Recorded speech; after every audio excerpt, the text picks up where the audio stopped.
वहां उपस्थित यूपी सरकार के मंत्रीगण, कार्यक्रम में मौजूद सभी सांसद, विधायक, अन्य जनप्रतिनिधि के लिए एक उपहार लेकर आया। यहां सिद्धार्थनगर में यूपी के 9 मेडिकल कॉलेज का लोकार्पण हो रहा है। इसके बाद पूर्वांचल से ही पूरे देश के लिए बहुत जरूरी ऐसा मेडिकल इंफ्रास्ट्रक्चर की एक बहुत बड़ी योजना शुरू होने जा रही है और उस बड़े काम के लिए मैं यहां से आपका आशीर्वाद लेने के बाद, इस पवित्र धरती के आशीर्वाद लेने के बाद, आपसे संवाद करने के बाद काशी जाऊंगा और काशी में उस कार्यक्रम को लॉन्च करूंगा।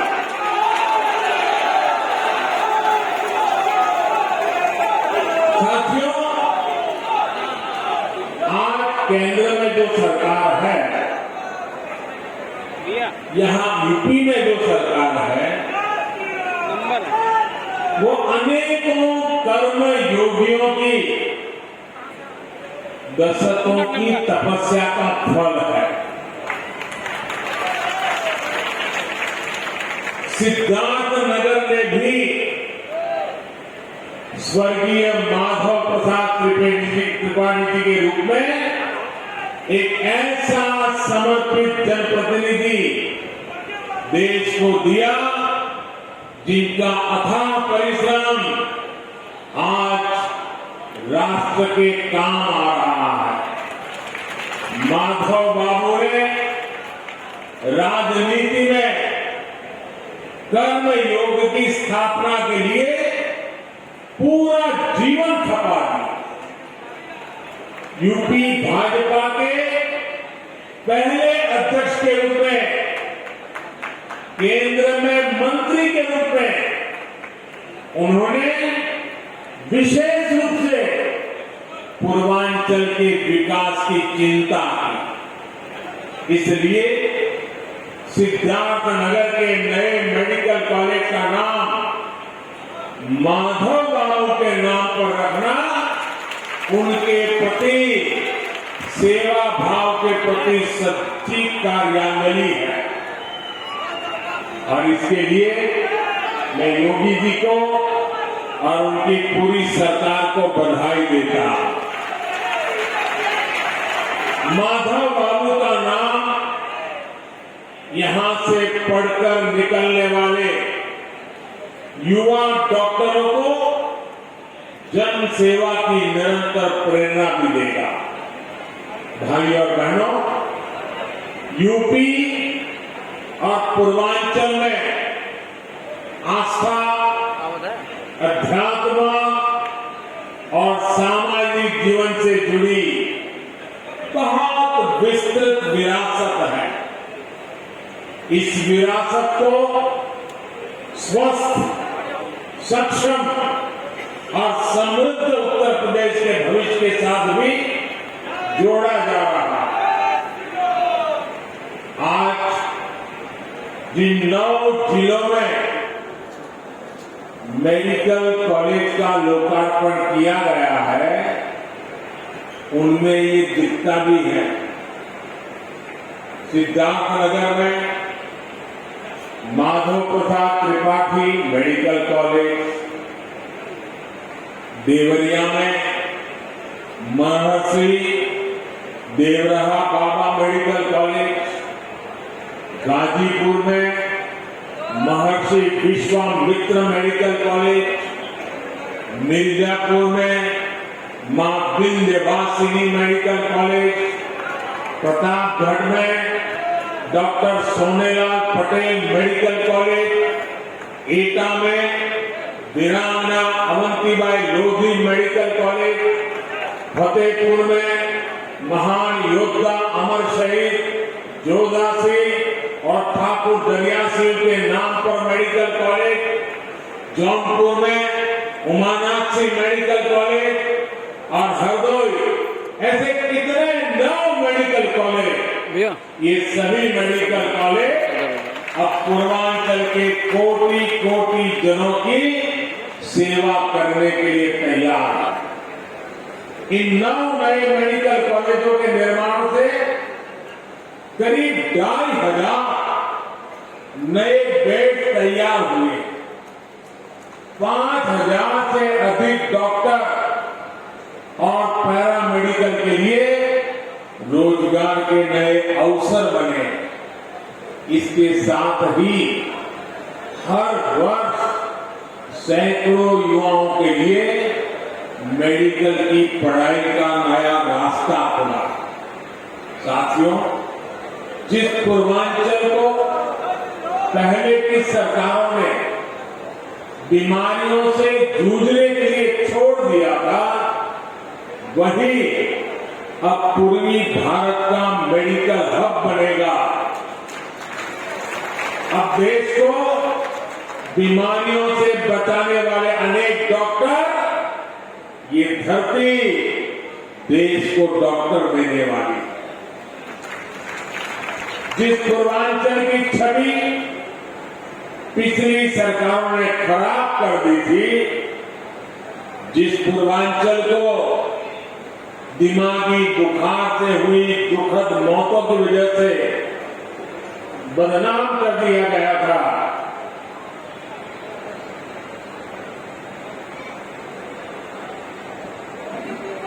पूर्वांचल वही उत्तर प्रदेश पूर्वी भारत को सेहत का नया उजाला देने वाला। साथियों, यूपी के भाई बहन भूल नहीं सकते कि कैसे योगी जी ने संसद में यूपी की बदहाल मेडिकल व्यवस्था की कथा सुनाई थी। योगी जी तब मुख्यमंत्री नहीं, वे सांसद थे और बहुत छोटी आयु के वो सांसद बने थे। और अब आज यूपी के लोग ये भी देख रहे हैं, जब योगी जी को जनता जनार्दन ने सेवा का मौका दिया तो कैसे उन्होंने दिमागी बुखार को बढ़ने से रोक दिया। इस क्षेत्र के हजारों बच्चों का जीवन बचा लिया। सरकार जब संवेदनशील हो,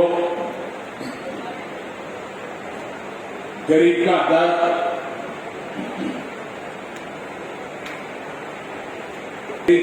समझने के लिए मन में करुणा का भाव हो, तो इसी तरह का काम होता है। भाइयों और बहनों, हमारे देश में आजादी के पहले और उसके बाद भी मूलभूत चिकित्सा और स्वास्थ्य सुविधाओं को कभी प्राथमिकता नहीं दी गई। अच्छा इलाज चाहिए तो बड़े शहर जाना होगा, अच्छे डॉक्टर से इलाज कराना है तो बड़े शहर जाना होगा। रात बिरात किसी की तबीयत खराब हो गई तो गाड़ी का इंतजाम करो और लेकर भागो शहर की तरफ। हमारे गांव देहात की यही सच्चाई रही। गांवों के कस्बों में जिला मुख्यालय तक बेहतर स्वास्थ्य सुविधाएं मुश्किल से ही मिलती। इस कष्ट को मैंने भी भोगा, महसूस किया।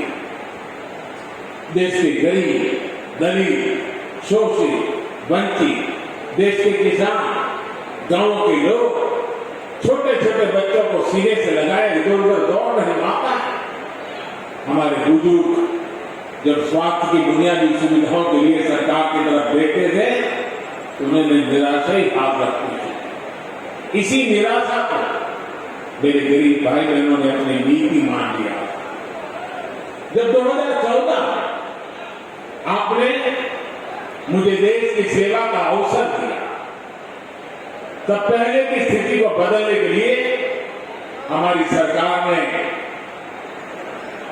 दिन रात एक कर दिए। जनमानस के कष्ट को समझते हुए, सामान्य मानवी की पीड़ा को समझते हुए, उसके दुख दर्द को साझा करने में हम भागीदार हैं। हमने देश के स्वास्थ्य सुविधाओं को सुधारने के लिए, आधुनिकता लाने के लिए एक महायज्ञ शुरू किया, अनेक योजनाएं शुरू। लेकिन मुझे इस बात का हमेशा अफसोस रहेगा कि यहां पहले जो सरकार थी उसने हमारा साथ नहीं दिया। विकास के कार्यों में वो राजनीति को ले आई, केंद्र की योजनाओं को यहां यूपी में आगे नहीं बढ़ने दिया। साथियों, यहां अलग अलग आयु वर्ग के बहन भाई बैठे, क्या कभी किसी को याद पड़ता है? और याद पड़ता है तो मुझे बताना, क्या किसी को याद पड़ता है कि उत्तर प्रदेश के इतिहास में कभी एक साथ इतने मेडिकल कॉलेज का लोकार्पण हुआ हो? हुआ है कभी? नहीं हुआ है ना? पहले ऐसा क्यों नहीं होता था और अब ऐसा क्यों हो रहा है? इसका एक ही कारण है, राजनीतिक इच्छा शक्ति और राजनीतिक प्राथमिकता। जो पहले थे उनकी प्राथमिकता अपने लिए कमाना और अपने परिवार की तिजोरी भरना। हमारी प्राथमिकता गरीब का पैसा बचाना, गरीब के परिवार को मूलभूत सुविधाएं देना। साथियों, बीमारी अमीर गरीब कुछ नहीं देखती है, उसके लिए तो सब बराबर होते हैं। और इसलिए इन सुविधाओं का जितना लाभ गरीब को होता है, उतना ही लाभ मध्यम वर्ग के परिवारों को भी होता है। साथियों, 7 साल पहले जो दिल्ली में सरकार थी और 4 साल पहले जो यहाँ यूपी में सरकार थी, वो पूर्वांचल में क्या करते थे?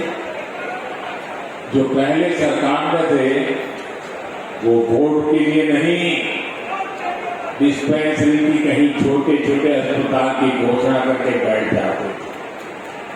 लोग में उम्मीद लगाए रहते थे, लेकिन सालों साल तक या तो बिल्डिंग ही नहीं बनती थी, बिल्डिंग होती थी तो मशीन नहीं होती थी, दोनों हो गई तो डॉक्टर और दूसरा स्टाफ नहीं होता था।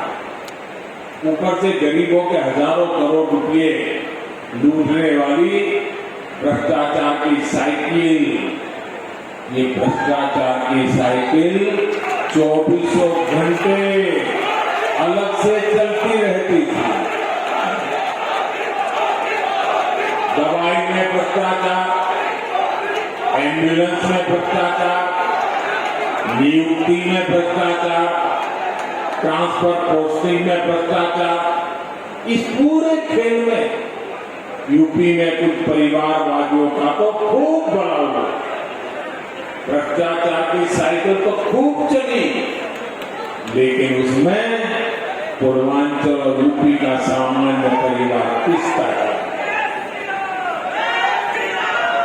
सही ही कहा जाता है, जाके पावन फटी दिवाई,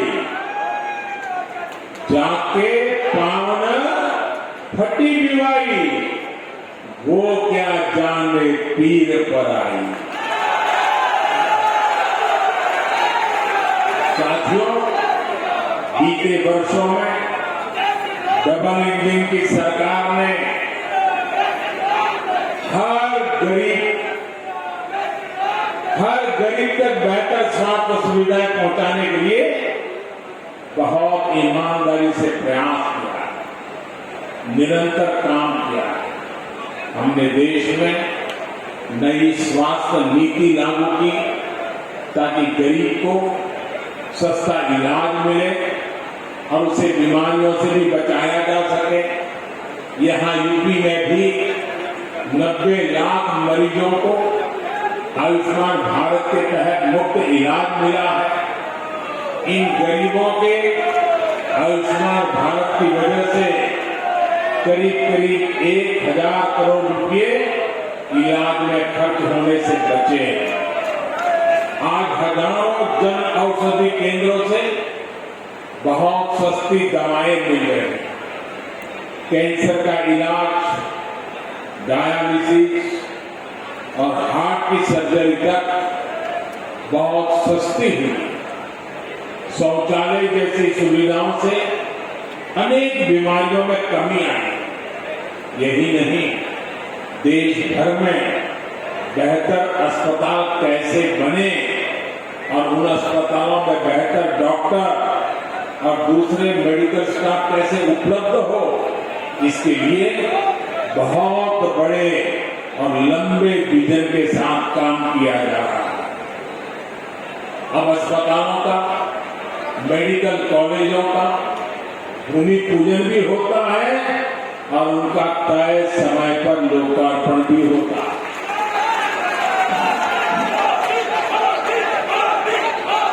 योगी जी की सरकार से पहले जो सरकार थी, उसने अपने कार्यकाल में यूपी में सिर्फ 6 मेडिकल कॉलेज बनवाए थे। योगी जी के कार्यकाल में 16 मेडिकल शुरू हो चुके हैं और 30 नए मेडिकल कॉलेजों पर तेजी से काम चल रहा है। रायबरेली और गोरखपुर में बन रहे एम्स तो यूपी के लिए एक प्रकार से बोनस है। भाई और बहनों, मेडिकल कॉलेज सिर्फ बेहतर इलाज ही नहीं देते, बल्कि नए डॉक्टर, नए पैरामेडिक्स का भी निर्माण करते हैं। जब मेडिकल कॉलेज बनता है तो वहां पर विशेष प्रकार के laboratory training centre, nursing unit, medical unit और रोजगार के अनेक नए साधन बनते हैं।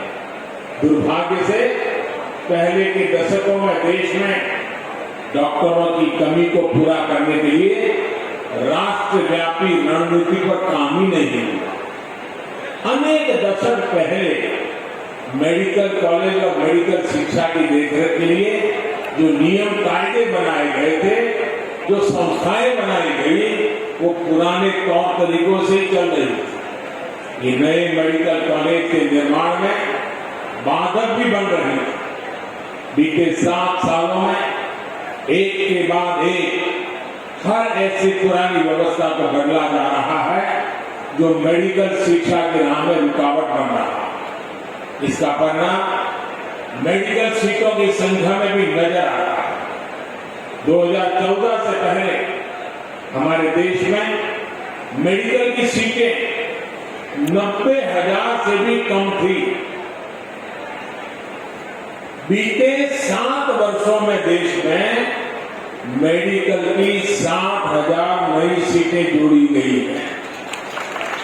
यहां उत्तर प्रदेश में भी 2017 तक सरकारी मेडिकल कॉलेजों में मेडिकल की सिर्फ 1900 सीटें थी, जबकि डबल इंजन की सरकार में पिछले 4 साल में ही 1900 नई सीटों से ज्यादा मेडिकल सीटों की बढ़ोतरी की गई।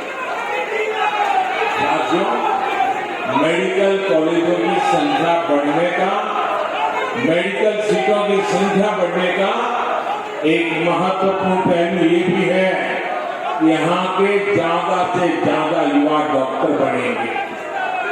गरीब मां के बेटे और बेटी को भी अब डॉक्टर बनने में और आसानी होगी।